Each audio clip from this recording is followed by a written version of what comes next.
Uh, just wanted to welcome each and every one of you. I'm seeing some familiar faces that we haven't seen in a while. Actually, I should say that I haven't seen you guys in a week, so technically I haven't seen all of you in a while. But I want to welcome you guys again to today's worship. But real quick, hopefully you've been joining the um, series, Hope Now series that Pastor Ken has been doing every night. Hopefully you've been also blessed by the messages. I know definitely you have Andrew who's been working hard. You have Dennis. You have Norton, Pastor Norton, Julie, George Emmanuel. You have a lot of. So whenever you prayer, I know definitely among us, we've been talking. You can see a spiritual battle going, and so we just ask once again just for prayers, not only for the equipment and everyone, but even more so those who are viewing and those who are watching, that they make that decision to choose Christ. We know that hearts are being tugged from the series, and so we just want to lift up the viewers as well. So when you have time, when you pray and you see the program. Yes, and the health talks and everything. And so thank you to the doctors and providers for doing that. Today, I'm just going to lay it out. The format is a very simple format. It's pretty much like a Bible study that I'm going to do with you guys. It's a reminder for you guys because here's the thing. I'm teaching at GAA. I'm teaching the 7th graders the Bible studies. Not only are we having the series with the Hope Now series, and one thing that God has been impressing me is like, look, Rylan, you're teaching 7th grade, 8th graders. Pastor Ken Norton's giving these messages. What about your church? And so I wanted to do these series again as a reminder for us as Christians to, hey, enable you guys that when you guys do Bible studies, when you do meet someone, you have the information already. I know you already know it, so this might be a reminder, but it's a way so that you guys can continue ministering. If you want this PowerPoint, I'll put it on WhatsApp if you guys want it. But you can find all this information in Discovery Bible Guides, and it is written Bible studies. Nothing is new in this PowerPoint. But I wanted just to equip you guys with this, especially, at least going with this topic today is the gift of the Spirit. Not gifts, not the fruits. We'll talk a little bit about that, but at least that whole package of the gift of the Spirit given to us. Okay? So let's bow our heads for prayer. Father God Almighty, Lord, want to come before you, Father, Lord, happy Sabbath, Lord. Lord, I'm blessed to see my brothers and sisters here, Lord, and even just people that it's been a while seeing. And Father, I pray that as we just go into the subject on the gift of the Spirit, the Holy Spirit, Lord, and the implications that it comes with that whole package, Father, we ask for your leading and guiding at this moment. Father God, I ask that you hide me behind the cross, that truly this study is you speaking to your people and just equipping them so that when they minister to whoever you want them to minister, Father, that they are equipped and ready to follow wherever you lead them. And so, Father, this is our humble prayer. We love you, and we pray all these things in Jesus Christ's name. Amen. So, like I said, I'm going to be going a little bit quick, but so answering, who is the Holy Spirit? And if you have your Bibles, like I said, this will be on WhatsApp or PowerPoint, so you can have that information if I go too fast. But let's answer the question, who is the Holy Spirit? 2 Corinthians 13:14 says, the grace of the Lord Jesus Christ and the love of God and the communion of the Holy Spirit be with you all. Amen. So one thing we'll get out of the way, who is the Holy Spirit? The Holy Spirit is the third person of the Godhead. The Bible teaches that the Holy Spirit is the third person of the Godhead, which is referred to as the Trinity. And it also teaches us that there is one God, three distinct persons, right? Father, Son, and Holy Spirit. Like I said, this is a reminder for many of us, but for some it may be new. Each of these divine entities is a person. And these three persons are united as one God. Father is not the Son is not the Holy Spirit, the Spirit is not the Father, right? But each of these three is in perfect harmony, each is eternal, and each is powerful. And one illustration I like to present is it's just like marriage, right? Even though me and Tiana, we're married, we're one, but we're two separate beings. So it's kind of that same concept with the Godhead. So, next question, does the Bible teach the Holy Spirit is a person? And the answer is yes. When you go to Acts 5, verses 3 and 4, it says, "But Peter said, Ananias, why has Satan filled your heart to lie to the Holy Spirit and keep back part of the price of the land for yourself? While it remained, was it not your own? And after it was sold, was it not in your own control? Why have you conceived this thing in your heart? You have not lied to men, but to God." Okay? So here we have a story of Ananias and Sapphira. I keep on saying Sapphire, but lied about their dealings with God and the church. Peter declared that lying to the Holy Spirit, you're not lying to men, but you're lying to God, right? And this demonstrates that not only is the Holy Spirit considered to be God, but also, hey, the Holy Spirit can be lied to, right? And that the Holy Spirit has personality and is considered a person. Going on also to John 16:13, it says, "However, when he, the Spirit of truth, has come, he will guide you into all truth, for he will not speak on his own authority, but whatever he hears, he will speak, and he will tell you things to come." 7 times in this verse, the Holy Spirit is referred to as an individual being, right? You see the he, the Spirit of truth has come. He will guide you into all truth. He will not speak of his own authority. Jesus considered the Holy Spirit to be a person. And so the Holy Spirit, I want to get it out of everyone's mind, is not some impersonal force or some mystic kind of being that, no, the Holy Spirit is a person and is a member of the Godhead who truly loves and cares for all of God's children. Okay? So another question that may come up. What promise did Jesus make concerning the Holy Spirit? Now, going back to John 14:16-18, it says, "I will pray the Father," I think I missed 2, "pray to the Father, and he will give you another helper," depending on what version you use. If you use the King James Version, it says comforter. "I will give you another comforter, helper, that he may abide with you forever. I will not leave you orphans, I will come to you." So, going back to the question, what promise did Jesus make concerning about the Holy Spirit? Jesus promised to send the Holy Spirit to be our helper, to be our comforter. And he ensured us that when he returns to heaven, that we would still have access to his presence and help through the person of the Holy Spirit. Makes sense so far, right? Hopefully I'm not moving too fast and there's no confusion. So a question comes up is, how does the Holy Spirit help us to experience the presence of Jesus? John 14:17-18, again, going back to these same verses. "The Spirit of truth, whom the world cannot receive, but it neither sees him nor knows him, but you know him, for he dwells with you and will be in you. I will not leave you orphans. I will come to you." Okay?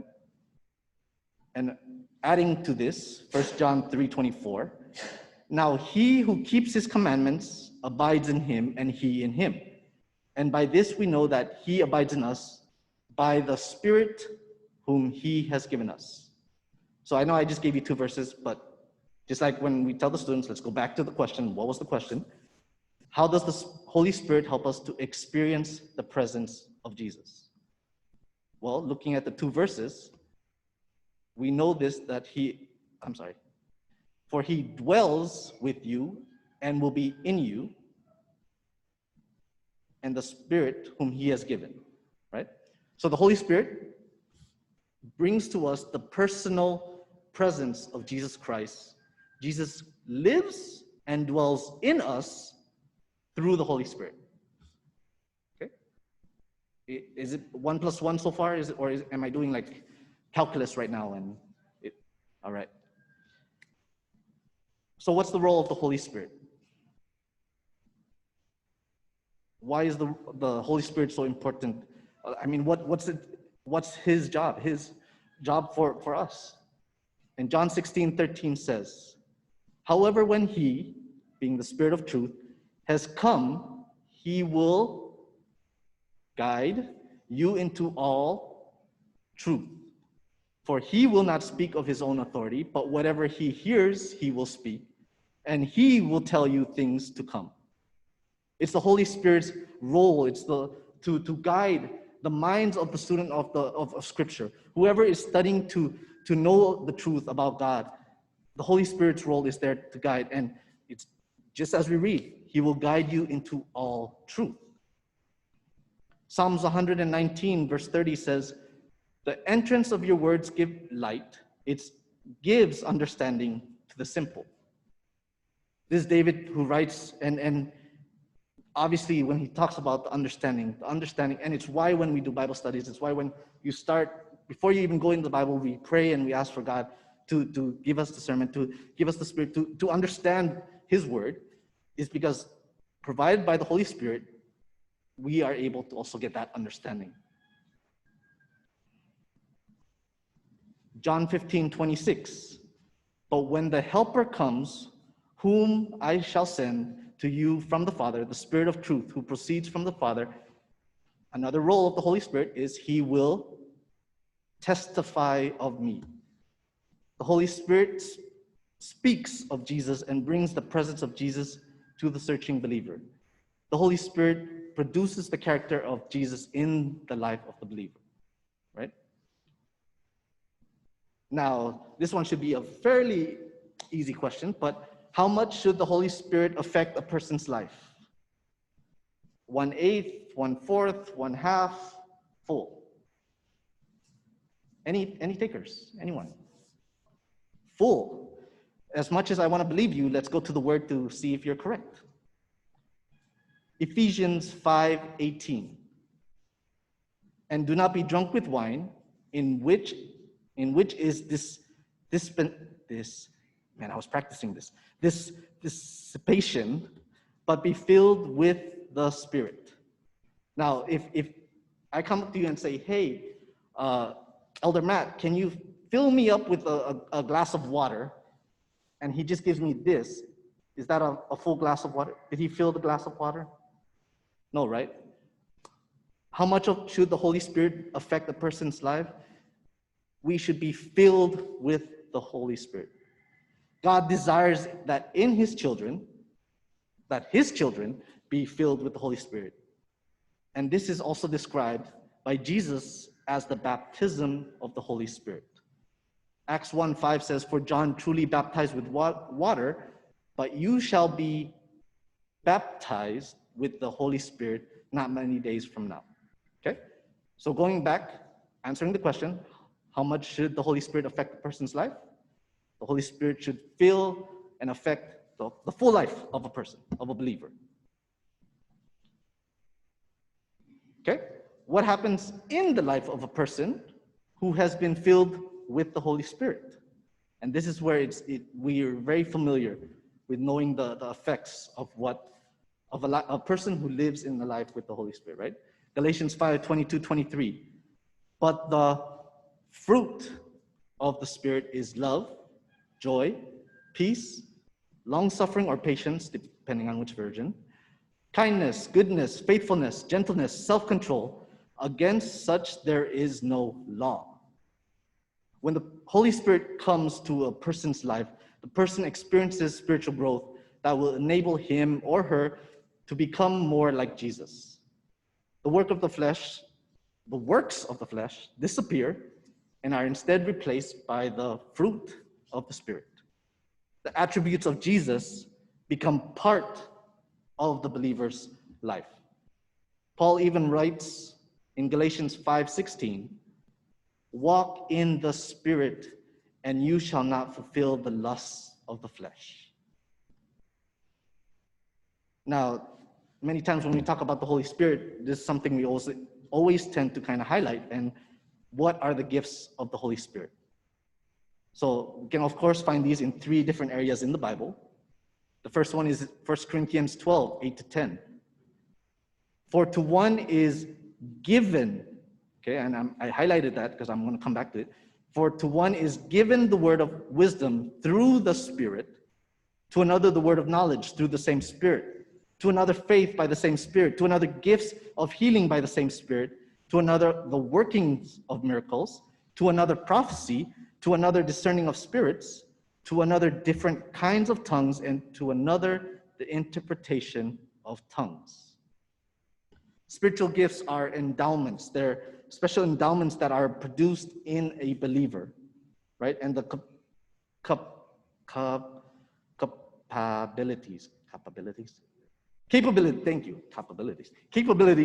that can be used for the upbringing of the church and fulfilling its mission. So I'm going to highlight that once more. The gifts of the Holy Spirit is used for the upbringing of the church and its fulfilling of its mission. That's the main idea of why we have the spiritual gifts. Now, spiritual gifts can be miraculous endowments, right? Speaking of tongues or of healing, instant healing, they can be miraculous. Or the Holy Spirit can use and develop talents and capabilities already present in a person's life, right? Your talents, your gifts that you already have, the Holy Spirit can also use and develop. But I want to just bring that to mind again. The main purpose of the spiritual gifts are used for the upbringing of the church. And of course, not the building, but the people, right? To edify the church and its fulfilling of its mission. Ding, ding, ding, that's something to think about. Fulfilling its mission, going out, ministering, okay? The other parts we can find where the gifts of the Holy Spirit can be found are in Romans 12:6-8.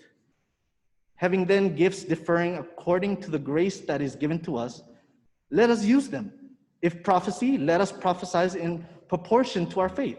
Or ministry, let us use it in our ministering. He who teaches in teaching, he who exhorts in exhortation, he who gives with liberality. He who leads with diligence, he who shows mercy with cheerfulness. And the other part you can find more description of the gifts of the Holy Spirit is Ephesians 4:11-13.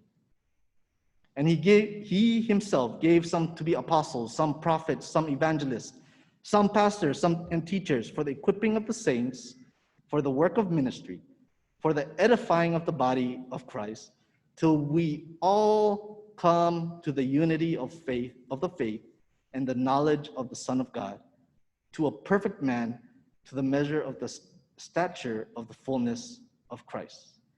I've said this many times, and I'll say it again. Not everyone is called to be a pastor or into pastoring, but everyone is called to be a minister or to minister to others. Okay? So even though, yes, you may not have the gifts for being a pastor, but we are called to minister to one another as well as to those who don't know Christ. Who decides which spiritual gifts a person is to receive? Well, this should be an easy answer, right? But just to make sure that we're all on the same page, found in 1 Corinthians 12:11. But one and the same Spirit works all these things, distributing to each one individually as He wills. Now, while some of you may desire to receive a certain gift, I wish I could, have wisdom and prophecy, and I predict that I'm gonna sleep good tonight. I wish I had prophecy or something like that, but while we may desire a certain gift, right, a certain spiritual gift, it is the Holy Spirit which decides which spiritual gifts, are to be given. And you already know, when God gives you your gifts, they truly were meant for you. That He knows exactly that's what you needed to have. Now the question comes, okay, how do we receive the Holy Spirit? Is it through prayer? Is it through baptism? Is it through how do we receive how do we receive the Holy Spirit? Luke 11, verse 13. And it reads, "If you then, being evil, know how to give good gifts to your children, how much more will your heavenly Father give the Holy Spirit to those who ask him?" Hey, guess what? Receiving the Holy Spirit is as simple as asking God for the gift. God is willing that we receive the vital gift, and therefore will gladly give you and anyone the gift of the Spirit on those who ask him to do so. Pretty simple, huh? All we have to do is ask to receive the Holy Spirit. Now, when it comes to this, there's a topic that we have to touch on. Because there's questions, and especially when you minister to others, there will be times when even to fellow Christian believers, they wonder about this. And this is a question that many of us have also asked ourselves. Maybe it's not what is the unpardonable sin, but have I done it? Am I close to it? And I want to just share a little bit on this subject. Matthew 12, 31 and 32 says, "Therefore I say to you, every sin and blasphemy will be forgiven men, but the blasphemy against the Spirit will not be forgiven men. Anyone who speaks a word against the Son of Man, it will be forgiven him. But whoever speaks against the Holy Spirit, it will not be forgiven him, either in this age or in the age to come." The unpardonable sin is the sin against the Holy Spirit. Rather than being a specific sin, the unpardonable sin is a condition in sin. Okay? So I'm going to say that again. Rather than the unpardonable sin being a specific sin, it is more of the condition an individual or a believer is in sin. Okay? So let me kind of walk a little bit through that. 1 John 1:9 says, "If we confess our sins, he is faithful and just to forgive us of our sins and cleanse us from all unrighteousness." This is a Bible promise for many of us we've already heard many times, and it is one that we hold dear because, hey, that proves that God is faithful when we confess our sins, right? So obviously the logic is if we sin, a sin we choose not to confess cannot be forgiven, right? Makes sense. You don't ask for forgiveness, you're not forgiven by it. How is blasphemy against the Spirit committed? So going back to Matthew 12:22, this is where it talks about Jesus healing a man who was, according to the Bible, demon-possessed, blind, and mute. Okay? And the Pharisees had attributed to the miracles, hey, when they saw that he was healed, they said, you know what, this is Satan. This was workings of Satan. And by doing so, they rejected Jesus. But it went even further where they rejected even the Holy Spirit who was present and convicting their hearts. Because they knew that it wasn't Satan and his workings, but that God was at work, right? But they still denied Jesus. But even so, they denied the Holy Spirit. When an individual refuses to surrender to the conviction of the Holy Spirit, that is rejecting the Holy Spirit. So God in his goodness, right? We know his mercy and his love bounds. God in his goodness continues to bear with resistant people. But there will come a time when those who have hardened their hearts against the convictions, that they are left to their own devices. There will be a time where no matter how many times let me reiterate. There'll be a time when, because the individual has denied the promptings of the Spirit or of God, that God will say, okay, that is your choice. I will leave you. That is your decision. And by having rejected the Holy Spirit, that's when they've committed the unpardonable sin. Okay? The reason the unpardonable sin is not forgiven is because it is not confessed. God cannot forgive a sin if we don't confess it. But there's a little, I don't know if you can see, but there's a little star or an asterisk or a point. There is no need to worry that any sin committed in the past and not confessed is the unpardonable sin. Okay? I'm going to say that again. There is no need to worry that any sin committed in the past and was not confessed is the unpardonable sin. The unpardonable sin represents a continual rejection of the Holy Spirit's pleading. Now, how long until the unpardonable sin is committed is not known. We don't know. It could go for, God in his mercy and his love, it goes for a while, but we don't know for how long.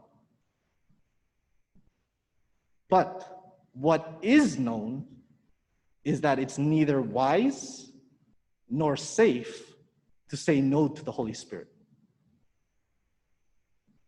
Okay? What is known is that it's neither wise nor safe to say no to the Holy Spirit. The only right course of action is to surrender when God's Spirit speaks and enjoy the peace and blessing of a union with the God of heaven. So, once again, I'm going to just do a little summary on that. The unpardonable sin is committed because a person does not ask for forgiveness on that. And it's not a specific sin that is the reason, but it's because of that continual rejection of God pleading and saying, hey, come back. Hey, there's something that's causing us a rift. Hey, come this way. And when a person keeps saying no, no, no, no, no, no, then it gets to a point where God says, okay, that is your choice. What warning is given to us regarding the Holy Spirit? Now, Ephesians 4:30 says, do not grieve the Holy Spirit of God, by whom you were sealed for the day of redemption. The word grieve means, of course, make sorrowful, sadness. But in failing to surrender to the Spirit's promptings, either by the sins we've committed or things we refuse to do, that's what drives and turns away the Spirit of God. God told Noah, right, when you read in Genesis 6:3, that his Spirit shall not strive with man forever. And just as I said before, there'll be a time after continual rejection that the Holy Spirit will cease to invite a person to come to Christ. Okay? So, who is it that the Holy Spirit seeks to glorify? This is an easy question, but going back to John 16:14, he will glorify me, this is Jesus, for he will take on what is mine and declare it to you. The Holy Spirit is Christ's personal representative in the world, right? He's involved in drawing the world to Jesus. He urges people to yield fully to Jesus, points him to him, as well as to help them to know Jesus and his true character. And so this actually helps us to understand that those who are those with genuine spiritual gifts will not seek attention on their own.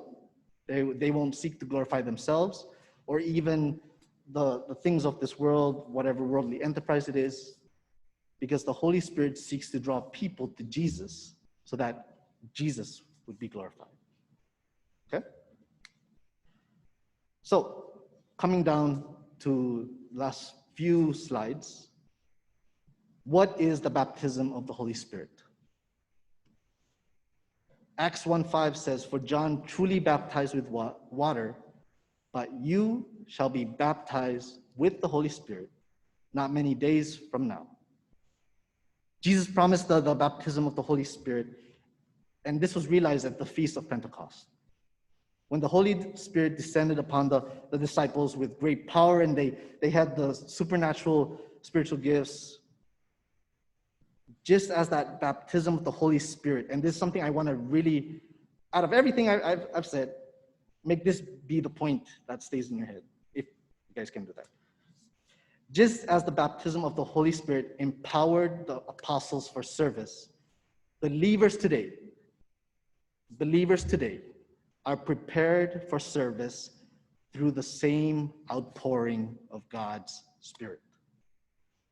The same thing that took place for the disciples is just as available to us today.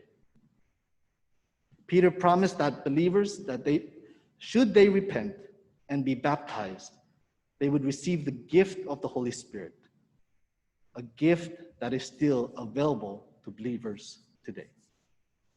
Now, why do I even bring up this subject about the Holy Spirit? I mean, surely there could have been other topics that could have been touched on today, right? Tithing or the 1,000-year period in Revelation, or the three angels' message, or it could have been doing the whole Daniel prophecy of how many years was to the Jews and how many, it could have been any of those. But why the Holy Spirit? Because I wanted to once again just put into our minds, not just you guys, but even my mind as well, that when we are ministering and we're going out to minister to people, you're not alone. It seems daunting. It seems like it's so overwhelming. But Jesus Christ, when he says that in the Great Commission, that I am with you always, it's through the Holy Spirit equipping you and being with you. That's the ultimate assurance I can give to you. We think of, in Sabbath school, there was Isaiah, where after he was anointed with his lips with coal, God says, "Who shall I send?" And the thing he said was, "Here I am, Lord, send me." He didn't ask, "Lord, where am I going? Or what am I going to do? What do I need to study? What do I need to?" All God asked was, "Who shall I send?" And Isaiah said, "Here I am, Lord, send me." That is something that I want to leave with each and every one of us, that we know what's taking place. God is coming soon. We know that time is of the essence. And despite not having all the clear picture or the materials or anything like that, you are equipped. God has given you every single thing to be able to minister through the Holy Spirit. And that's the question I want to leave up to you guys. Are you willing to receive the Holy Spirit? And do you desire to be equipped to serve God and be made like Jesus? Once again, I bring this up because, if I'm teaching 7th, 8th graders about all this, and the Hope series are ministering to who knows where, Palau, Madro, CNMI, FSM, or even the States. I don't know where it's being shown. But I could not do it where my church family is not equipped when I'm going out like that. So this is why I wanted to remind you guys, church family, about these truths as you minister to those around us. Are you willing to receive the Holy Spirit? And do you desire to be equipped to serve God and be made like Jesus? To be like Isaiah, when God says, "Who shall I send?" you say, "Here I am, Lord, send me." Let's pray. Father God Almighty, Lord God, I know at times, forgive us, Father, because we're so finite. Our vision is 2020 when yours is infinite to infinite. But Lord, at times we worry about, so many things when all you want us is just to be willing to go where you lead us. You've given us the gift of the Holy Spirit, Father, to be equipped, to be able to further your ministry, to share to everyone else, Lord, the good news, the news that they need to hear, the news of you, Lord. And so, Father, I lift up each and every single person here today. You know where their heart is, Lord. You know how far they are to you, how close they are. You know what is needed for them to make that decision to have you in their life and to have the Holy Spirit in them. And so, Father, I'm pleading before you. Let your voice be the loudest voice that they hear, Lord. That they feel you tugging at their hearts, Lord. That they choose you each and every single time. That they won't say no and deny you, Lord. And of course, Lord, I pray for my brothers and sisters, but I'm also being included in this, Lord. That when you say, who shall I send? All of us will stand up without a question, without a shadow of a doubt, and say, here I am, Lord, send me. And so, Father, may you be glorified and praised on this Sabbath day. We love you so much, and we pray all these things in Jesus Christ's name. Amen.